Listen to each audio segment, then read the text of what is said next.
Hello बच्चों, तो आज हम करने जा रहे हैं problem set 30। So first problem set 30 start करने से पहले हम देखते हैं कि points in the interior of the circle, exterior of the circle, points on the circle क्या होते हैं।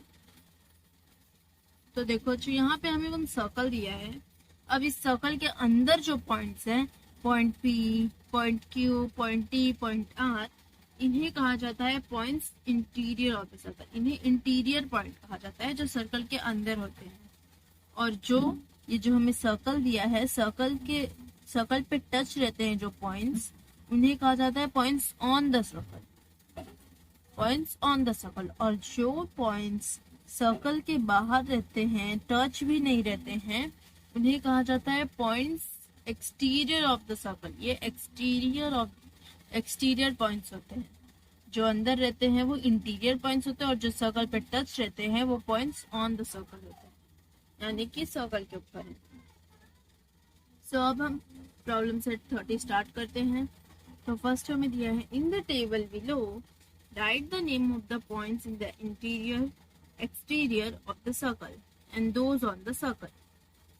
अब इस डायग्राम को हमें देख के बताना है कौन सा पॉइंट इंटीरियर है, कौन सा एक्सटीरियर है और कौन सा पॉइंट सर्कल पे है। सो फर्स्ट हमें क्या फाइंड आउट करना है, points in the interior of the circle. तो जैसा कि मैंने आपको बताया था, जो सर्कल के अंदर रहते हैं उन्हें कहा जाता है इंटीरियर पॉइंट्स। सो सर्कल के अंदर कौन कौन से पॉइंट है बच्चों, point Y, point R, point T, point X. तो हम लिख देंगे point Y, point R, point T and point X. अब यहाँ हमें क्या पूछा है, points in the exterior of the circle. जैसे कि मैंने आपको बताया था कि जो सर्कल के ऊपर टच भी नहीं रहते और अंदर भी नहीं रहते, उन्हें कहा जाता है points exterior of the circle. तो यहाँ पे कौन से पॉइंट्स है जो सर्कल के ऊपर टच भी नहीं है और अंदर भी नहीं है बच्चों। जो अंदर रहते हैं उन्हें इंटीरियर कहा जाता है, और जो टच रहते हैं उन्हें पॉइंट्स ऑन द सर्कल कहा जाता है। जो बाहर रहते हैं उन्हें कहते हैं exterior of the circle, points exterior of the circle. तो यहाँ पे कौन से पॉइंट है बच्चों, तो देखो यहाँ पे दिया है point W, point M, point Z. तो हम यहाँ पे लिख देंगे point W, point M and point Z. अब यहाँ पे हमें बताना है पॉइंट्स ऑन द सर्कल। जो मैंने जैसे कि आपको बताया था कि जो सर्कल से अटैच्ड रहते हैं उन्हें कहा जाता है पॉइंट्स ऑन द सर्कल, जो सर्कल के ऊपर रहते हैं। तो यहाँ पे कौन कौन से पॉइंट दिए हैं बच्चों, तो यहाँ पे दिए point P and point N. सिर्फ दो पॉइंट है, यहाँ पे हम लिख देंगे यहाँ पे point P and point N. So हमारा प्रॉब्लम सेट 30 फिनिश होता है बच्चों। अब हम देखते हैं problem set 31। So problem set 31 start करने से पहले हम देखते हैं बच्चों आर्क ऑफ द सर्कल क्या होता है। आर्क ऑफ द सर्कल होता क्या है। अब यहाँ पे जैसे हमें एक सर्कल दिया है, उसे हमने ये जो पॉइंट हमें दिया है उसको डिवाइड कर दिया, उस सर्कल को डिवाइड कर दिया है। तो ये हाफ सर्कल, तो ये हमारे सर्कल का हाफ पार्ट है और ये हाफ पार्ट है। तो हमने इसे कट किया है, तो ये जो पॉइंट है ए बी, इस सर्कल का हो गया हाफ और इस सर्कल का हो गया हाफ ए बी। तो ये होता है आर्क ऑफ द सर्कल। अब जैसे हमें यहाँ पे एक और सर्कल दिया है जहाँ पे हमें दिया है P S Q and R. अब फर्स्ट हम देखते हैं पी क्यू का। पी क्यू का जब हम देखेंगे, अब इसे हमने सपोज डिवाइड कर दिया है, P Q S, P S Q एक पार्ट में और पी क्यू आर एक पार्ट में। तो ये पी क्यू जो है हमारा डिवाइड हो गया है। अब यहाँ पे जो हमें मिडल में ये पॉइंट दिया है, पॉइंट एस एन आर, ये एक पी क्यू के साथ गए। तो इससे हमें पता चलता है हम कौन से पी क्यू की बात कर रहे हैं। तो हम अगर P R P S Q लिखेंगे तो हम इस वाले पी क्यू की बात कर रहे हैं, और अगर पी आर क्यू लिखेंगे तो ये हम इस पी क्यू की बात कर रहे हैं।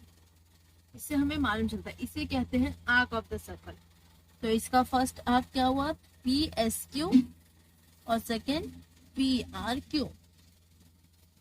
तो अब हम स्टार्ट करते हैं अपना प्रॉब्लम सेट 31। फर्स्ट में दिया है, इन the figure along side point S, L, M and N are on the circle. Answer the following question with the help of the diagram. ये हमें डायग्राम देख के इन क्वेश्चंस के आंसर दे रहे हैं। तो फर्स्ट हमें दिया है, right the name of the arc with the end point S and M. अब हमारा यहाँ पे S और M से कौन सा आर्क बन रहा है बच्चों? तो देखो फर्स्ट हमारा S L M यहाँ कट हो गया, और फिर S N M ये हो गया हमारा। तो यहाँ पे हम लिखेंगे, फर्स्ट का आंसर दे रही हूँ बच्चों, the name of the arc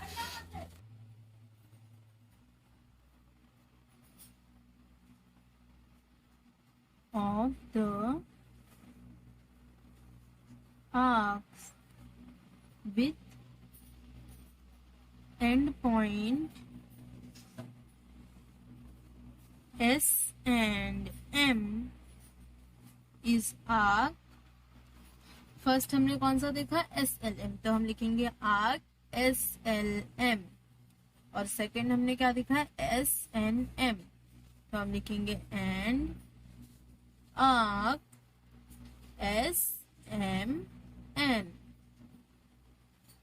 अब सेकंड क्वेश्चन देखते हैं बच्चों। यहाँ पे हमें दिया है, right the name of the arc with the end points L and N।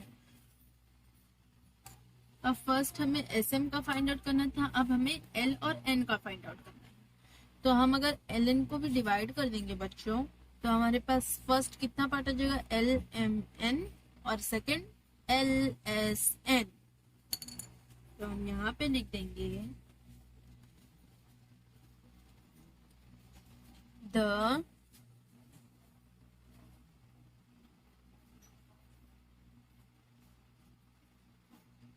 name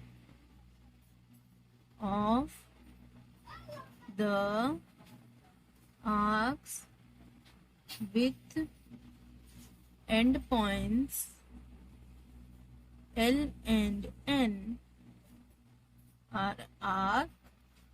तो हमने क्या देखा बच्चों, फर्स्ट LMN, तो हम लिखेंगे आर्क LMN एंड आर्क।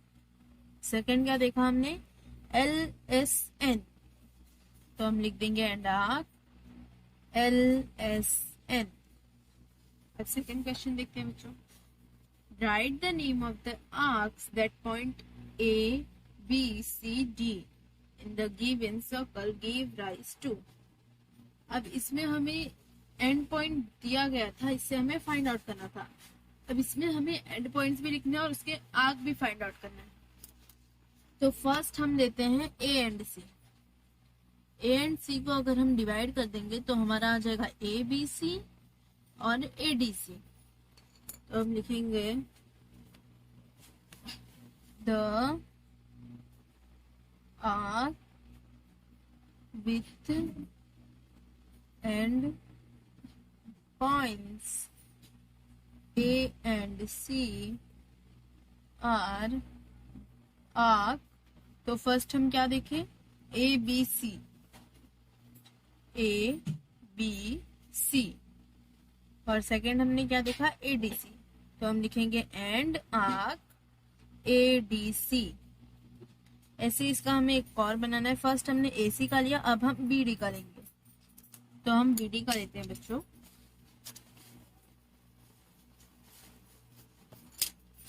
तो देखो बच्चों, अब हम BD को डिवाइड करते हैं। तो BD के पास फर्स्ट क्या आ गया, BAD, और सेकेंड BCD। तो हम यहाँ पे लिखेंगे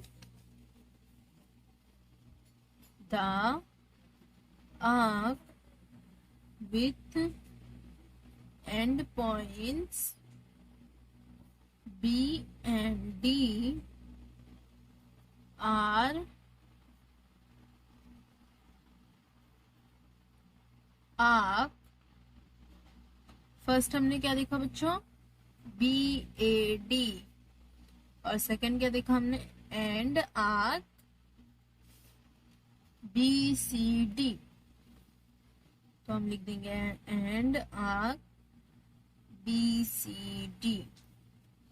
अब थर्ड क्वेश्चन देखते हैं बच्चों। थर्ड क्या दिया है हमें, give the name of the arcs that are made by points P, Q, R, S and T in the figure.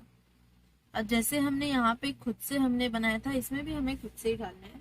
तो फर्स्ट हम लेते हैं PR। तो PR का देखते हैं बच्चों। तो PR अगर हम डिवाइड करेंगे तो हमारा आ जाएगा PQR और फिर PTR एंड PTR। अब आप सोच रहे हो कि बच्चों हमने 2 पॉइंट क्यों नहीं दिया, यहाँ पे तो हमारा PTS आ रहा है, बट हमें 3 ही पॉइंट्स लेना है।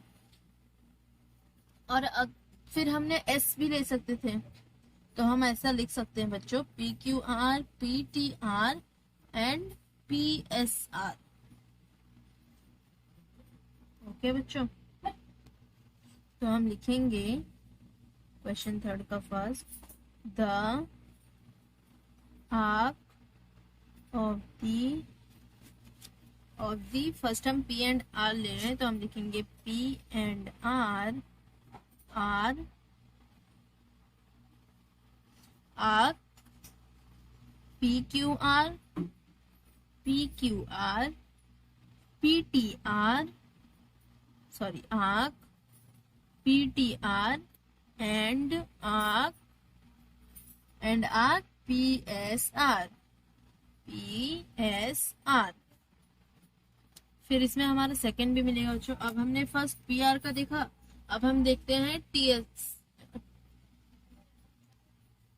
P और S का देखते हैं बच्चों। सो हमारा ये एक पार्ट हो गया P और S का, PTS, और ये एक पार्ट हो गया। तो यहाँ पे हमारा आ जाएगा PQS, PRS एंड PTS। सो हम लिख देंगे the arc of the P and S are arc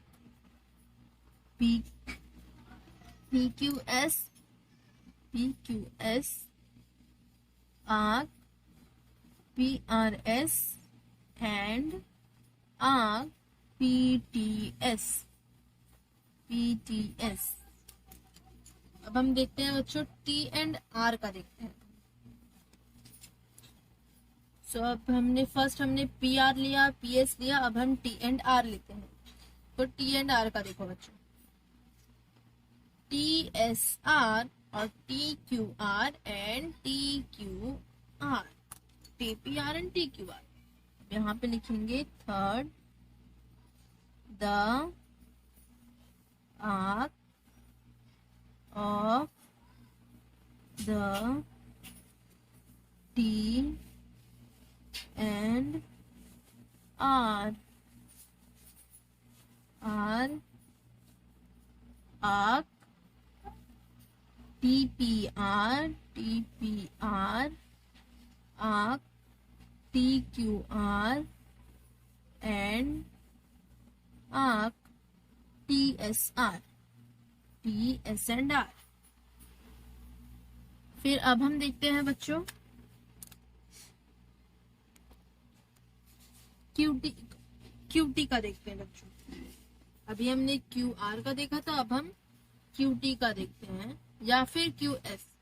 first हम QT देखते हैं, उसके बाद QS देखते हैं। तो फर्स्ट हमारा क्या बन रहा है, TPQ या फिर QPT, TPQ, TSQ and TRQ। अब हम Q का देख रहे हैं, तो हम लिखते हैं QPT, QRT, QST।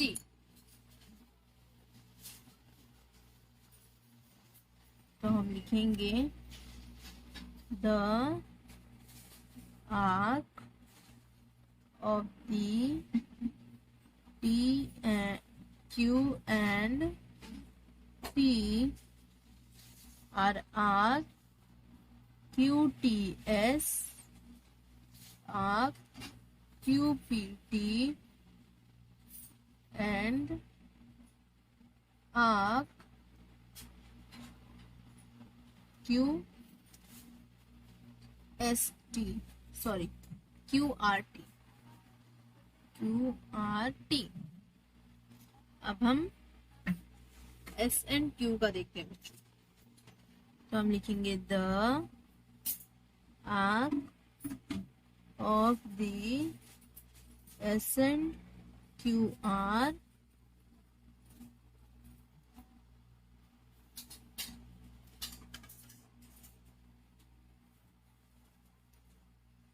arc,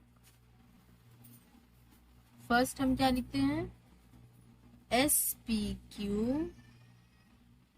arc SRQ and arc STQ।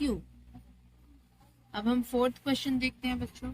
तो फोर्थ क्या दिया है हमें, measure and note down the circumference of a different circular object, it is convenient to use a measuring tape for this purpose. अब हमें किसी भी circular object का मेजर लेना है, आप मेजरिंग टेप से ले सकते हैं, और अगर आपके पास मेजरिंग टेप नहीं है तो आप थ्रेड से भी ले सकते हैं। तो फर्स्ट मैं ली हूं एक ढक्कन। तो अब हम लेते हैं थ्रेड लेते हैं। तो हम इस ढक्कन पे ऐसे थ्रेड को रखेंगे। देखो बच्चों, फर्स्ट हमें ये जो हमारा थ्रेड है इसे हम ऐसे ढक्कन पे रखेंगे और फिर इसे पूरा सर्कल बना लेंगे, ये जितना बड़ा ढक्कन है। तो यहाँ तक आ रहा है हमारा ढक्कन बच्चों। देखो यहाँ पे थ्रेड टच हो गया एक दूसरे से, तो हमारे कितने बड़े, इतना बड़ा है। तो हम जो हमारा इतना बड़ा थ्रेड आया है इस ढक्कन का, स्केल लेंगे और उससे हम मेजर करेंगे। सो ये इतना आ गया हमारा 15, और अभी हमारा इतना बचा है, तो हम वापस इसको लेंगे। तो 15 और 9 आया है हमारा, तो 15 + 9 24। तो हमारा इसका कितना हो गया बच्चों, 24 हो गया। इसका कितना मेजर आया हमारा, 24 सेंटीमीटर। अब यहाँ पे मैंने गम का कैप ली हूँ। अब इसका भी हम ऐसे ही निकाल सकते हैं। आप कोई भी ऑब्जेक्ट ले सकते हैं जो भी आपके घर में हो। इसे भी हम थ्रेड से ऐसे रखेंगे, फिर ऐसे हम यहाँ तक मेजर करेंगे। तो हमारा इतना आया है। अब हम स्केल लेंगे अपना और फिर देखेंगे कितना है। ये हमारा कितना है बच्चों, 4 है। 4 तक जा रहा है, तो ये कितने सेंटीमीटर का है, 4 का। अगर आपके पास मेजरिंग टेप नहीं है तो आप थ्रेड से भी इसका मेजर ले सकते हैं। तो हमारा प्रैक्टिस सेट 31 फिनिश होता है और लेसन 7 भी हमारा फिनिश होता है। Thank you for watching this video. Like, subscribe and share. और अगर आपको कोई भी कॉन्सेप्ट क्लियर नहीं है तो आप मुझे कमेंट्स में बताइए। अगर आपको ये वीडियो अच्छा लगा तो लाइक करिए।